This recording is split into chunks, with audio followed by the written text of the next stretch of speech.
All right, so like I said, we're going to talk about rates and related rates. So just a quick intro. This is going to refer, the idea, like the words related rates, refers to the idea that for nice equations, which I'll give you some examples of, we can determine some unknown rate of change from some other rate of change. So basically, like I'm going to do a whole bunch of examples, but for example, you might think of volume of a sphere as like 4/3 pi r cubed. So if I have an idea of how this variable is changing with respect to some other variable, say time, right? So if I know how the radius is changing with respect to time, I expect to be able to know how the volume is changing with respect to time because I have this neat equation that relates them.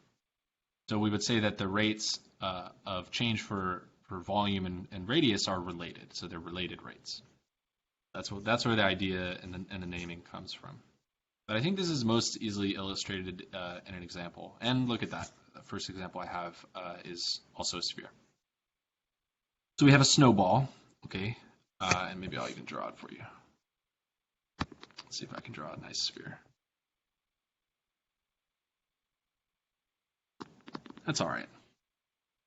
We have a snowball. It's melting in such a way that the radius, that the instant at which the radius is 20 centimeters, its radius is 20 centimeters, it's decreasing at 3 centimeters a minute.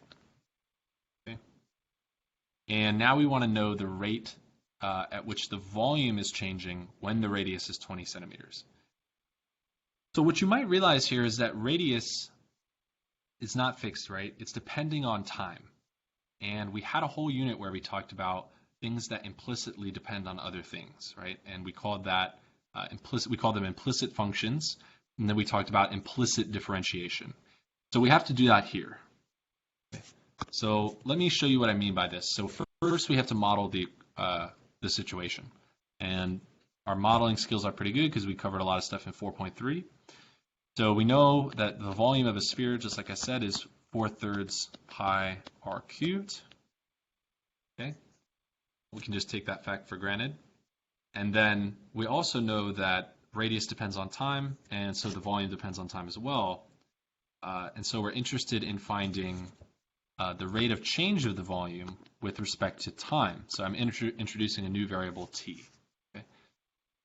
And I also know that the radius already depends on time, so I have some idea of what dr dt is. So when r is 20 centimeters, I'm told that dr dt is 3. Okay, and I'm asked to find this. So what I should do, given this equation that relates these things, is differentiate with respect to this new variable, t, right? Because I'm trying to get a term dv dt. So in order to produce this term, I'm going to differentiate both sides with respect to t. So I do that. So I take a look at the left side. That's dv dt. And then on the right side, I have to do the power rule first, right? So I bring down the 3, so I get 4 pi r squared, and then I have to implicit differentiate, right? So on the left, we didn't have to worry because it was just a v, so it just became 1 times dv dt. But on the right, we have r squared times dr dt.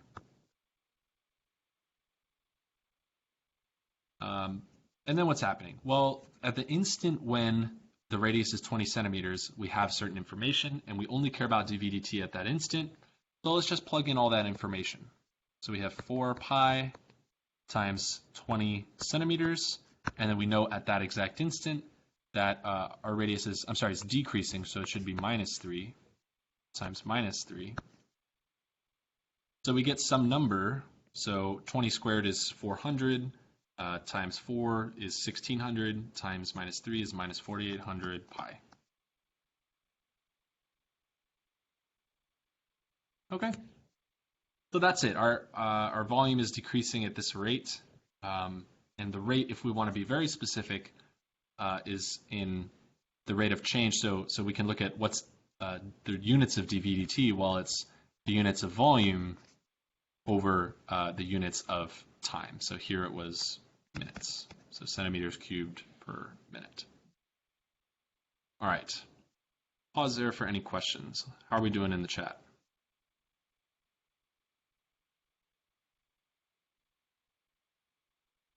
Evan's good, is always good. Jerry's good.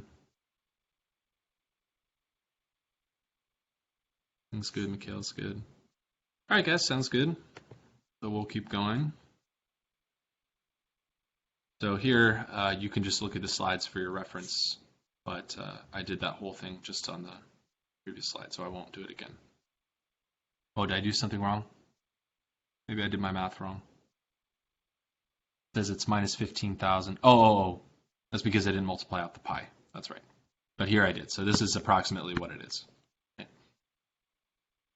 All right, another example that you'll see a lot is this ladder example, which I think is a good example to think about. So I think we should do this too. And again, you'll notice that this is not too dissimilar from what we've already talked about, right? We already talked about you have a situation, you want to model the situation, and then you do your math based on your model. And previously we were doing this model in order to optimize, right? But now we're going to do this model in order to find a different thing, to find a rate of change, right? Okay, so we have the following situation. We have a 3-meter ladder. It's 3 meters. And it's standing against a high wall.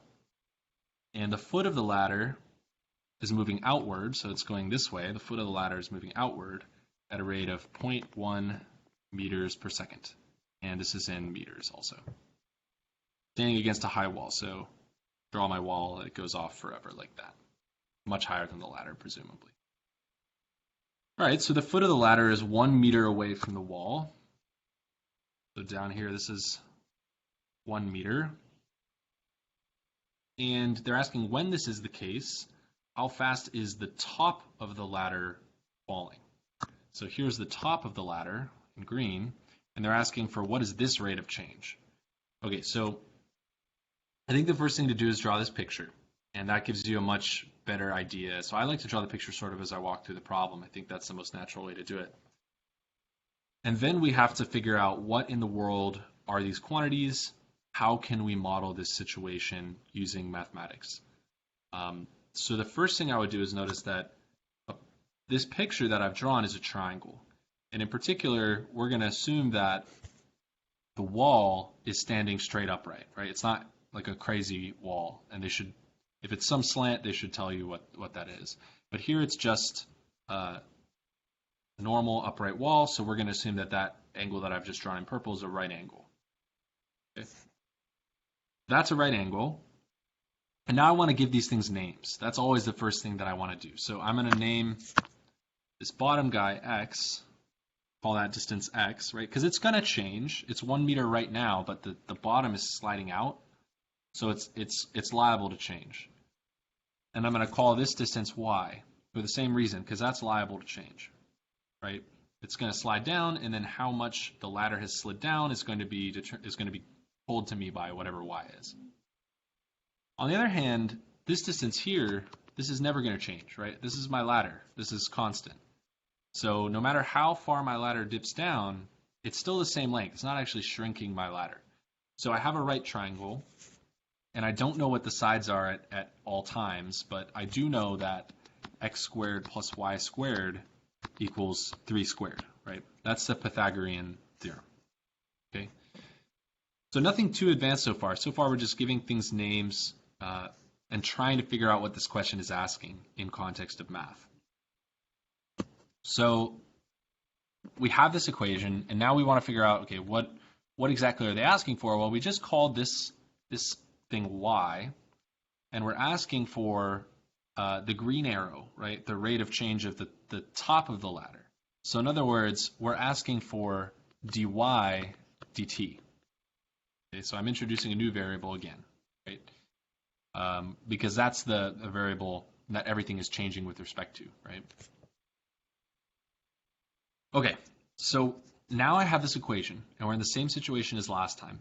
So my goal now is to somehow get this equation that I've just created to give me a dy dt, which means the most natural thing for me to do is differentiate the whole thing with respect to t. Okay, so implicit differentiation again. So if I differentiate the left side with respect to t, and I'll write this in a different color, if I differentiate the left side, I get 2x times dx dt. Okay. And then I get 2y times dy dt. On the right side, I have nothing that's a variable. We said that the length of my ladder is a constant, so I'm going to put 0. Right? So with respect to time, the length of my ladder does not change at all. Okay. So again, I'm interpreting everything that's going on in this situation in terms of mathematics. Okay. So now I want to see if I can use what I already know to solve for dy dt. So we know that the instant we're interested in is when the foot of the ladder is 1 meter away from the wall. So that's when x is 1. So I can plug in 1 for x. At the same time, dx dt, we know, is 0.1 meters per second. And now here's the thing. It might be confusing. Is the 0.1, do I plug that in as positive or negative? Well, we defined x to be this distance. So if the bottom of the ladder is sliding away, that means that x is growing, which means that dx dt is positive. So we would be correct in saying that we can plug in 0.1 here and not minus 0.1. Okay. And then over here, 2y, well, we know the height of the ladder when the base is 1 meter away. Why? Because we still have the quadratic formula. So we can plug in, so we have 1 squared plus y squared is 3 squared. So y squared is 9 minus 1, which is 8. So y is root 8, right? It can't be minus root 8 because that doesn't make sense in context. So y is root 8. And then the last thing we don't know. We're looking for the last thing. But now we have an equation that has only one unknown in it. Right? The thing we're trying to solve for. So we can do some algebra and just solve for it. And that would be the answer to the question. Okay? So the last thing I want to note is that the value we will get for dy dt should be negative because the model we've designed will give us that, and that makes sense. But the question is also asking how fast is the top of the ladder falling? So the question already implies that it's decreasing, right? So we would just take the positive value. So let's take a look. Everything here is just for your reference. But then if you notice, oh, did I do something wrong?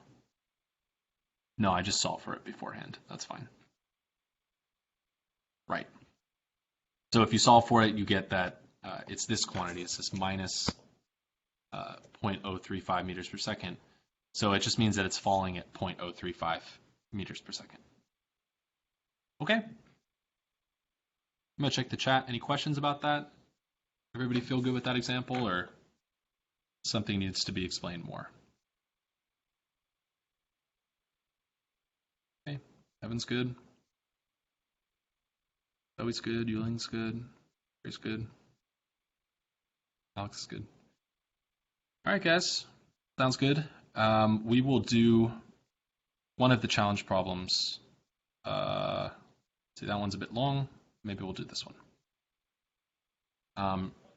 Just to give you guys like a third example to deal with, but you notice that the strategy is always the same. We have to come up with our model, and then we have to interpret things in context. And the best thing you can do is just think at every step, what can I do right now? So the minimum I can always do is I can name things, and then I can decide what I'm looking for in terms of the names that I've given things. Okay. So the last example we'll do is a potter who has a fixed volume of clay. So again, fixed volume, so sort of like our fixed length of the ladder. He has a fixed volume of clay. And it's in the form of a cylinder. So I always like to draw a picture. You don't have to, but I think for me it's very, very useful. So I draw a cylinder. As he rolls the clay, the length of the cylinder, L, so they're telling us what to name things. So L, the length of the cylinder, increases, while the radius, R, radius is R, decreases.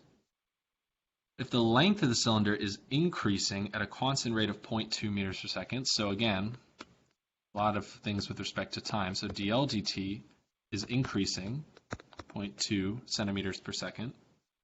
Find the rate at which the radius is changing when the radius is 1.5 and the length is 4.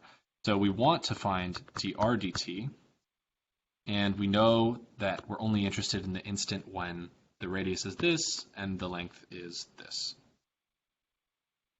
Okay, so the first thing I'm going to do is I have to come up with a model for this equation. Okay, so the first thing I said is that I have a fixed volume. Okay, so I want to probably use my volume equation, right? So I'm going to find my volume equation. So it's for any like prism like this and cylinders included, it's just base times height, right? So that's the way I remember it. It's just volume is pi r squared h. But here, what is h? Well, they told us h is actually called L, so we're going to stick with what they call things. And I want to differentiate both sides with respect to t, right? Because I want to find dr dt. So if I differentiate the left side with respect to t, well, we said that we have a fixed amount of clay. So that means that as time changes, the amount of clay does not change, so it should be 0 on the left when I differentiate with respect to t. Maybe I'll switch colors here. 0 on the left. What about the right? Well, on the right, I have two functions. They're multiplied and they're implicit, so it's actually going to be quite annoying. I have to do the product rule and implicit differentiate.